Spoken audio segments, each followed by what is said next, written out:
Hello everyone. Former public protector Thuli Madonsela is the latest to weigh in on former President Jacob Zuma's charges against President Cyril Ramaphosa and said they were odd and warning on their implications for ordinary citizens.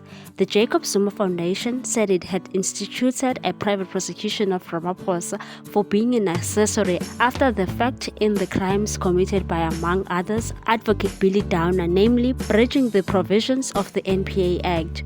Ramaphosa rejected the prosecution with the utmost contempt. Thuli Madonsela questioned the charges against Ramaphosa. She said an award for creative reasoning is deserved. How on earth does referring a request to the authorized cabinet member make you an accessory to a non-continuing crime that has allegedly happened? Much odder, how does failure to act ultra vires you powers amount to obstructing justice?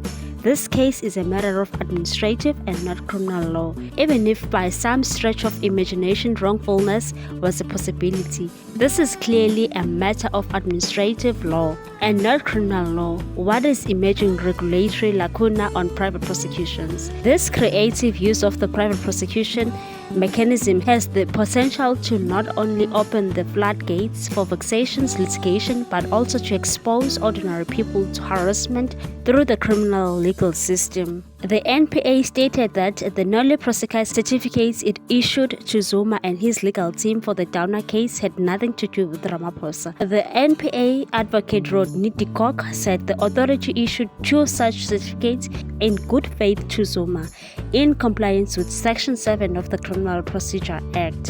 What's your take on this one, people? Thanks for watching. Please subscribe for more news.